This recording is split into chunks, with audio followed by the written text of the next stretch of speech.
Running with Maverick and Wolfman. Hey guys, we got Maverick here tonight. We've got Wolfman and we've got Tom Zeiser. Tom is a father, a husband, a physical therapist, a great physical therapist, by the way. And he's also a pretty accomplished CrossFitter. Wolfman knows a lot about CrossFit, but we're going to find out what he really knows. Know how to spell it. If you're enjoying running with Maverick and Wolfman, remember to like and share on Facebook, follow on Instagram, and tell some other people about the show so they can enjoy as well. Here we go. Tom, welcome. Thank you. Thanks for having me. Welcome. So, Tom, remind me, how long have you been a physical therapist? So this year, I'm a physical therapist for 20 years. Wow. Yeah, it's gone fast. 20 years. And have you bounced around from facility to facility, or have you pretty much stayed at one site?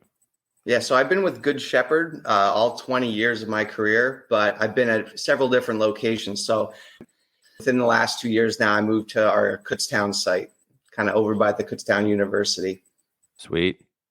Now, Tommy, were you an athlete in college?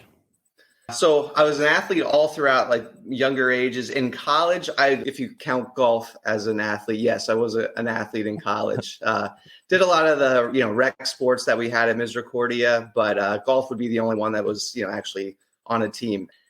When I went to try out for the team, pretty much everybody made it. The coach, he looked at me, really funny guy. He's like, "Wow, you got nice broad shoulders and a nice smile. You look on the team picture, you're on the team." So I didn't really have to try out. So it was good.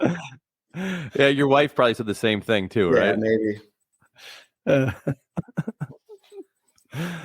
That's funny. I never had to try it like that. No. He actually asked, as long as you grip the club the right way, you're good. That's funny. That's great. So you're a golfer, you played some high school sports, and then you got into CrossFit. So tell me about that. How did you even get into it? How did you find out about it? So basically throughout college, and then when I graduated, I did a lot of just bodybuilding, bicep curls, tricep extensions, bench press, that sort of thing.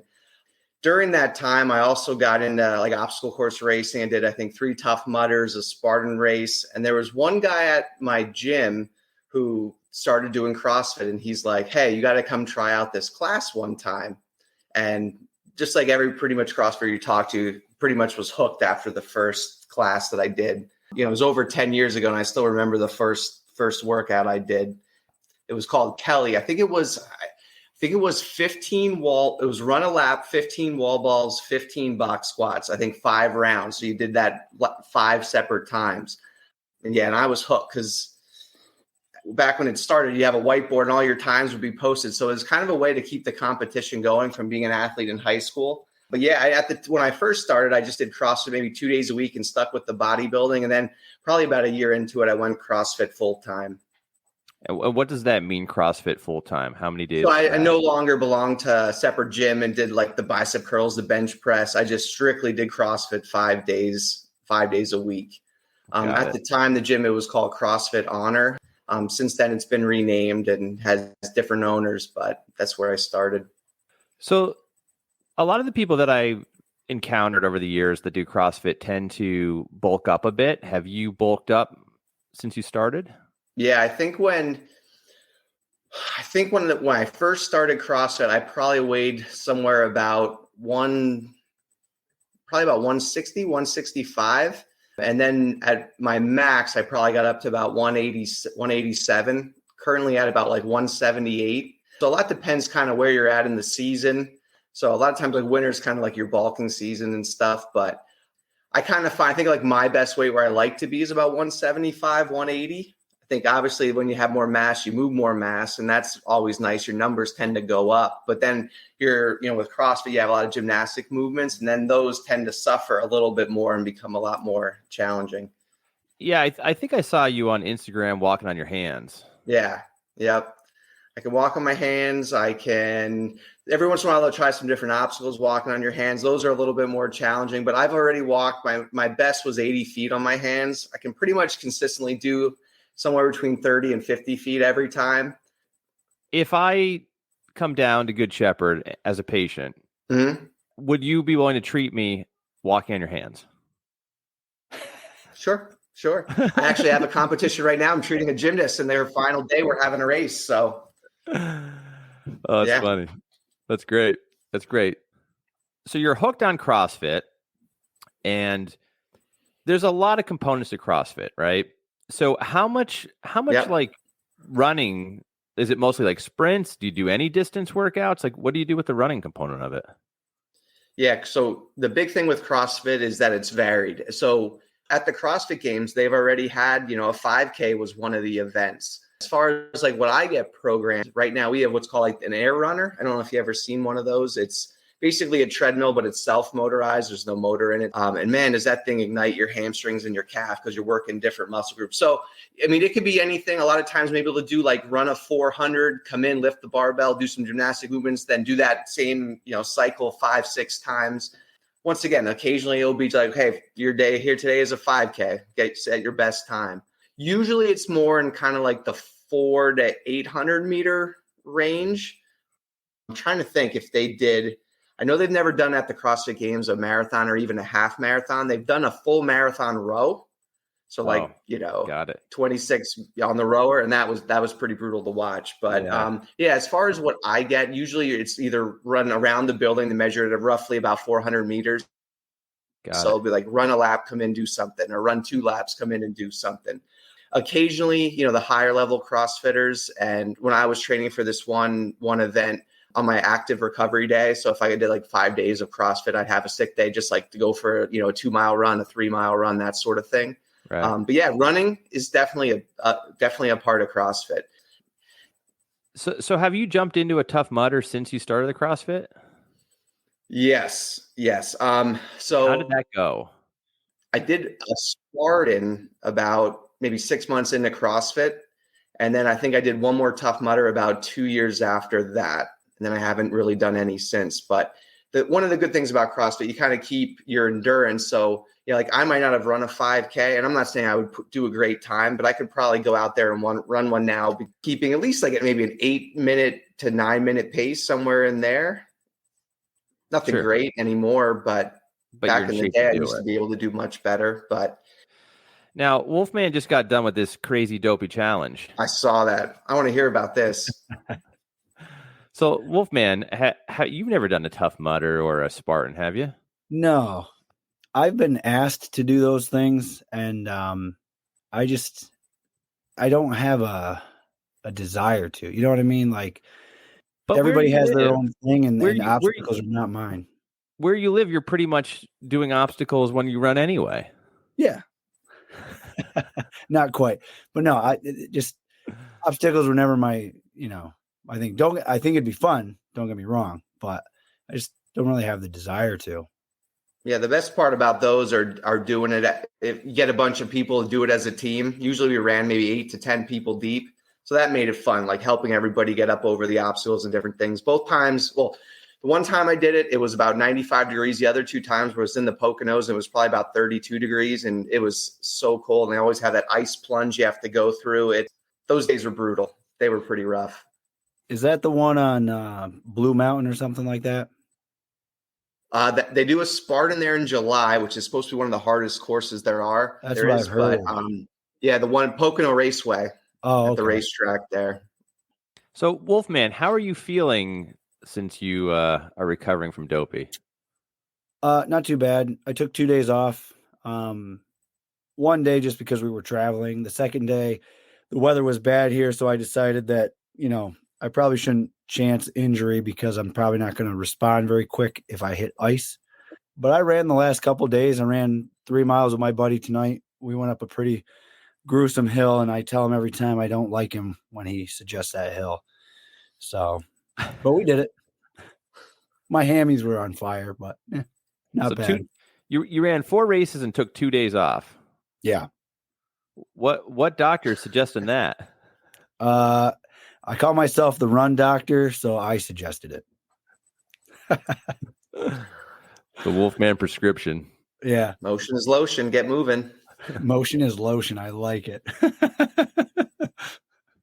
I have a question for Tom. Yeah.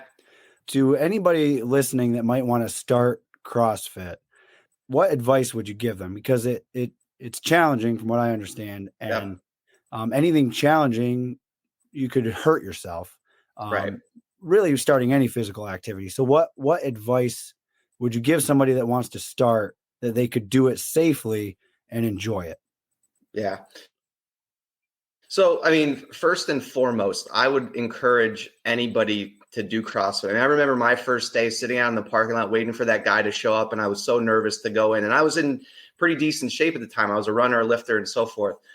CrossFit is great because, and this is one of the best things about it to keep you safe, it's what they call scalable. So if, let's say, I go in and I do a workout and I'm lifting 135 pounds for a movement, you'll come in and do the same workout as I do, but maybe if all you can lift is the barbell, then that's all you're going to lift. We'll do the same workout. It's just I'm going to have a little bit more weight on the bar. Or maybe I'm doing chest to bar pull-ups where my chest hits the bar, and maybe you're doing ring rows or something, or just, whatever, or pull-ups with bands around your ankles. So you don't feel like you have to, or if you see somebody big walking in, or you watch the CrossFit games and all the guys and the females are jacked, don't feel like you have to do exactly what they're doing.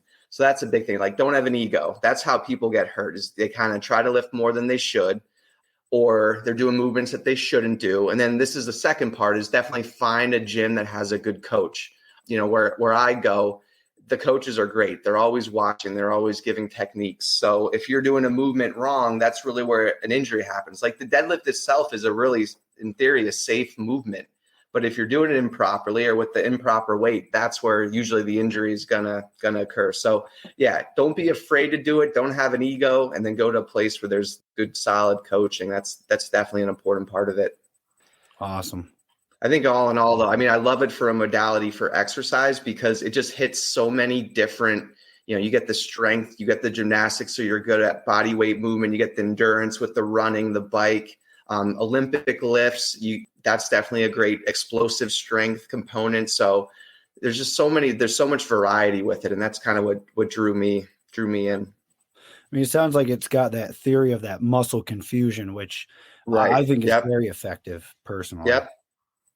My muscles are so confused. And I mean, really, one of the biggest raps, and we kind of talked about it with CrossFit, was that, everybody gets hurt. Well, you really shouldn't, as long as you're doing everything. I mean, I've been doing it for 10 years, and have I had, strains or maybe like some tendonitis here or there? Yeah. Maybe as a therapist, I kind of know how to treat myself a little bit better and what to avoid and proper technique. But I mean, my wife, Nicole, does it. She, initially when she started, she had a little bit of shoulder pain, but I think she just was learning the technique and learning some of the movements. But knock on wood, she's been very healthy with it. So I think you touched on a real good couple points there, Tom. For one, as a physical therapist, a lot more about how to prevent an injury, how to treat an injury when it first starts up, what's going to be a potential problem down the road. And you had a good history going into it. So I think all these factors kind of make you more likely to have really good success and less injuries. But it doesn't mean that people can't have success and prevent injuries. It just means that they have to go about it a little different than you do. Right. But for sure, I know myself, Wolfman, you, we probably all do a lot of preventive stuff really quickly as soon as we start feeling an injury coming on, because we don't want it to be long-term versus just pushing through. Yeah. I mean, I'll even do stuff prophylactically, like if I've done a hard workout and I know that my quads were really working, I'll ice my quads. I'll drink a recovery drink. I'll do these things then to help prevent an injury even. Right. And there's nothing wrong with that. There's nothing wrong with throwing an ice pack on your knee if you haven't worked it in a while. There's nothing wrong with taking 2 days off. I used to take 2 weeks off. And then I tell people, after marathons are tough, right? I mean, if they weren't tough, everybody would do it. But after each one, it gets easier. Like the first one I ever did, my God, I couldn't walk for 3 or 4 days. I mean, it was hard. And then it just gets better after each one. I've run marathons where I don't take any time off afterwards. It just, you get used to it. You just lose your vocal cords after about the 15th one. They're coming back. I think that's why we've had such a boom in downloads, is the sultry voice. That's it for sure. Wolfman, what do you do after the marathon to recover? Do you Walk right around into Disney. stretching or bike ride or anything, or just a good meal? Typically, I will drink a Gatorade, a bottle of water, a bottle of Gatorade, and then a recovery drink, and then I might ice, whatever might be sore, hamstrings, quads, whatever. And I just try to keep moving. I think if you just sit around, that's where you get stiff. But that nothing super particular. What did you eat after the marathon? Like, tell us, like, in detail. What did you consume? This one? Yes. So this one was a little unconventional. Fish and chips was my meal before, and then oatmeal, oranges, and a banana, and 2 coffees. And then after, I had my they had Powerade, purple Powerade, a bottle of water, and then I think I had a breakfast sandwich before and after, a Jimmy Dean. Sausage, egg, and biscuit or something like that. But usually I try to get a recovery drink and protein. Did you go out to eat? What did you do? Oh, we walked around Disney for the day. So you didn't even get like a sit-down meal? You just had to eat that? Well, I had a sit-down meal at like 5 something in the afternoon. I ate with Snow White, Grumpy, and Dopey. Which we didn't know this when we booked it, but the popular dinner after the Dopey event is the dinner with Snow White, Grumpy, and Dopey. And then all the people that did the Dopey event get their picture taken with Dopey. Where's that at? Where do you eat at? That was at the Wilderness Lodge. That wasn't the name of the restaurant, but that was the resort it was at. But I mean, that meal, it was salmon. It was salmon and it was good, whatever it was. Roast duck, I don't know. Yeah, no, I walked around Disney and rode rides all day. And the first 3 rides we rode, you're practically sitting on the floor. By the 3rd one, I told my wife, I'm like, my God, this is ridiculous. I can't get up from these things. They should make a ride just for the marathoners afterwards. They should. Stretch the heck out of you. Massage and stretch ride. I should have just went to the room. Should have just went and got a beer. Yeah, so I had trouble finding one in Magic Kingdom. That's all I wanted.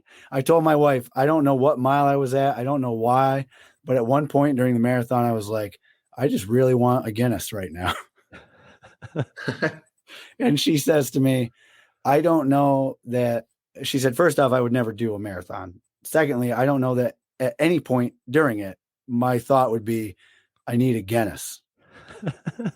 And you haven't done enough marathons. Right. But I try to, I think having a sense of humor brings you through it. I try to have fun with them. Like the one race, they had this huge, I forget what they call water when it's not drinkable, but they're non-potable. Yeah. So they had one of those, a huge truck, and it said that on the side. And I looked at the lady and I go, water stop? And she says, no. She'll spray you with it. Right. So, guys, I want to ask both of you, because you're both competitive, but on different in different sports. Do you practice visualization, and how important do you think it is to practice visualization if you do? As far as for me, the biggest area I think within the CrossFit realm I do it are the Olympic lifts. So kind of, if you're familiar with the snatch and the clean and jerk, the bar is sitting right in front of you and you have to lift obviously a heavy load over your head. So I think sitting there visualizing, what steps need to happen in order to get that bar over your head before you go to lift, and definitely positive self-talk, huge parts of that. Wolfman, how about you? I do think it's important if you're, depending on what you're going to do. If I'm running a race just to run it, I don't so much. But some of the bigger ones I do, especially one that I want to really perform in, even if I know I'm not going to be in the front, I will think through the course and look at the course and where are the hills and where the water stops and those kinds of things, and plan it out and visualize it. for what's going to happen, but not like I used to. I mean, I used to really get technical. Right. I think it depends on, like Tom said, I think it depends on what you're doing and how difficult it is. But obviously for me, my opinion is the more that you visualize, the better you're going to do. And the more focused you'll be when you get in there. Because if you're distracted with 1,500 other things, then obviously it's going to take away from your performance. Yeah. I think you definitely have to be focused, especially if you're there to compete. All right. Here's the big question. Wolfman, how likely are you to do CrossFit next week? Next week? Probably not at all. We supposedly feel awesome. We supposedly have some good gyms around here, but I don't know. I've always been a fan of just doing things on my own. So I probably would if somebody asked me to come along, but I probably won't. I like to just do things myself. See, and on the opposite, like I have a little gym in my basement, and it's like, oh, that's the worst. I like being around all the other people there in the community and suffer with other people. Yeah, Wolfman just likes to suffer on marathon courses with other people. Yeah. I have fun though. Yeah, it's so funny. He probably looks at CrossFitters and is like, oh, that looks awful. When I see somebody running along the road, I'm like, oh man, that looks so painful. Maybe if I could do more than like a pull-up. The funny thing about pull-ups is that if you practice them, you'll get a lot better and actually pretty quickly. You know, as long as you don't get injured, obviously. Yeah. But I'm telling you, it's because I got these huge quads. It's way down. Well, Wolfman, you weigh a decent amount. You're not like. No, I'm big for a runner. Yeah, you're like big for a distance runner. It's definitely your legs. Yeah, big for a runner. I remember my first marathon. It was Steamtown, and I'm running with this group of guys that are like, I don't know, $120. And somehow we got on the conversation of push-ups, and they're all like, oh, I could do like 5. I could do that. I'm like, I could pound out probably 60 to 100 right now. And they're like, what? And I'm like, how can you not do a push-up? It's a push-up. The average person can't do a push-up. Did you know that, Tom? I did not know that. Yeah, I forget what I hear. I also heard something that after the age of, what was it, like 30 or 35, like 90% of people never sprint again. Oh, I've heard that. Some crazy fact like that. It's something like really high. I couldn't believe it. But yeah, a lot. And a pull-up probably is even worse than that. There's not a lot of people can't do a pull-up. I not can't. Even kipping. Well, I could do a couple. They're freaking hard, man. They are hard. Tom, have you ever maxed out on pull-ups? So no, I have done 30 chest to bar in a row. Boy, I don't know about strict pull-ups, how many I could do. Probably right now, it's probably in like the 12 to 15 range, but I definitely was higher when I was a little lighter and doing more of the strict. Yeah, some people are incredible with what they can do with it. But it is, like I said, if you practice, you'll get better at it and you'll get more reps out. Yeah. But you have to put that commitment into it. And there's like a bunch of technique things that you can do to improve as well. So we could probably bump Wolfman up to at least 6. I'll tell you what, my goal every time I do P90X is to get 10 regular pull-ups. I mean, he goes through like, I don't know how many different types of pull-ups, but if I could get 10 regular ones, I'd be king of the world. P90X is hard. I used to do that all the time. It is. I love it though. I'm going to start doing it again here. Yeah. I love his jokes. He's got these dad jokes and I love them. It's like you heard them 5 times, 5, 6 times. They're still funny. I laugh about him thinking about them. Tom, how likely are you to run a marathon next week? Not likely. Ask me how likely to run a mile. No, actually, I've been doing a lot more running lately. I've been doing a little bit of a bodybuilding cycle, but I've been doing a lot more running to kind of warm up.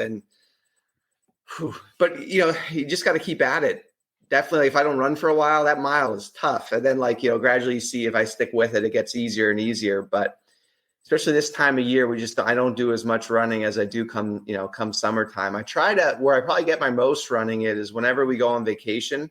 I try running on the get up early before the kids get up and run on the boardwalk about maybe 2.5 miles or so. By the end of the week, usually it's pretty good, but that first time, it's rough. Absolutely. Now, I feel good after. I definitely do. I had a listener ask a question, and I'm going to pose it to both of you. It was, how does Wolfman with 4 kids be able to get up and run all that he does? But I'm going to let both of you answer that in your own way. Well, I can say it's a lot easier now that we don't have any that are like up through the night or anything like that. But I think we've said it before. You've got to your significant other has to be a part of it, and they have to understand that like this is what you're going to do. But honestly, I like to get things done early, so most of the time I'm out and done before anybody else is up. So it doesn't really impact anybody else in the day. The longer runs do, but then I just tell my wife that like I might still be running by the time you get out. And this time of year, it's harder because the sun comes up so much later that, in the summertime, I could run 2 hours, get my long run in and be done before anybody wakes up. But it gets harder this time of year, but that's when I do most of it. Or, as I'm planning it with my buddy, I'll just tell her like, my friend and I are talking about running Thursday and Friday this week. We just don't have times yet. That way it's kind of on our radar. Or I make sure we just don't have anything else going on. Like, hey, do we have games tomorrow, or what games do we have this week? Okay, well then I know I got to run these mornings because these evenings were occupied. You plan it. Okay, Tom, your turn. Yeah, I pretty much, I second almost everything you said. The biggest thing is having that support from your spouse. I'm lucky, Nicole, she enjoys to go to the gym too. So I think I get a little more leeway because she went earlier in the day, and so she's fine usually with I go. But usually it's all about just planning out your schedule. I'm lucky with the way I work. Like Mondays, I don't go until 10. So I usually get up, get Cole on the bus, and then I'll go work out in the basement that day. Thursdays, I'm done by 2:30. So I'll go do it then. Usually on the weekends, I'll either go kind of early in the morning, or if I know, once again, if there's a game or something, I'll get up even earlier to do it. Must say, I'm really, really lucky. My wife, and when the kids were really, really young, I used to get up like 4:30, get to the gym, get it done. Now that they're older, they even come along. Cole started doing a sports performance class at my gym. So it's perfect because I'll drop him there and then I'll go do my workout a lot of times. Or yeah, I feel lucky to be able to be there as much as often as I am. Right. So a lot of what you guys said was planning and having a schedule, things that just make it basically easier for you to get to the gym and get out for a run and get your workouts in. I would have to agree with you both completely. If you don't plan it, it's not likely to happen. If you don't schedule, if you don't prepare, you're probably not going to do it. You might think about it a bit, but then it's not going to have any follow through.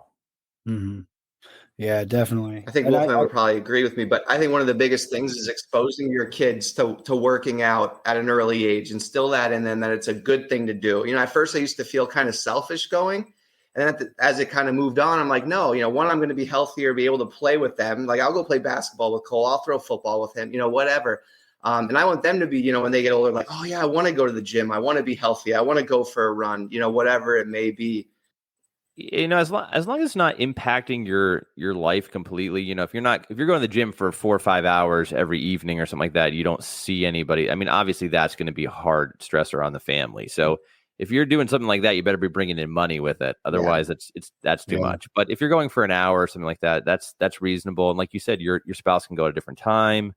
You can balance it out. You can bring the kids, get them involved at some point. Yeah, I think that's all good stuff. Yeah, I agree with you. I think it's good to expose your kids to those things, those healthy habits. I think having the schedule helps your significant other as well, because then they know what you're thinking. It's not a surprise to them when you're like, oh, well, I'm going to the gym. And I think too, like you said, Maverick, like if you're not doing it for narcissistic reasons, you know, you're really being selfish for selfless reasons. And I think that's healthy. Very good. Very good. Yeah. I've one last one for each of you. Do you have anything planned competition wise coming up? I'm still thinking through it, but I think I've almost narrowed it down. No, so we competed in one in July, a masters competition in King of Prussia, and won that. So we'll probably do try to repeat next year. But yeah, I don't have any. The CrossFit Open starts in February, so you'll compete against everybody in my age group and stuff. So this will be the last year that I'm in the 40 to 44, and then I'll bump up. So I'll be the young guy in the division again. So that will be good. Now, Tom, you were a champion at your age range. No. So last year's Open, I was 700th in my age group out of like almost 24,000 people. So I was in like the 97th percentile. And then last 2 years, I qualified for this. It's called Masters Fitness Collective. It was a competition in Fort Wayne, Indiana. So I had to travel there twice to compete. That's excellent. Yeah, so Ended up the first year I did it, I qualified elite and I finished dead last. But that's okay. It was weird. My placings averaged about 14th, but the way I didn't like have any high finishes, so I ended up with like the last amount of points. And then the next year, I finished right around 10th. I didn't make the elite division. I was in the division below it, and I finished 10th out of 20 in that division. My team, we won a masters competition at the one in King of Prussia this past summer. Great. Yeah. You know, it's all about enjoying what you're doing and then improving, you know, and it sounds like you're doing both those things. And I think you're just going to take off, especially as you get older, man, because like you can have it down. Yeah. I don't want to stop. It's fun. Very good. Well, Tom, thanks for joining us. We really appreciate it. You know, keep up with the CrossFit, keep being a good dad, keep exercising, keep being a good physical therapist. And Wolfman, just keep being a crazy runner. You too. All right, guys. Maverick and Wolfman running out.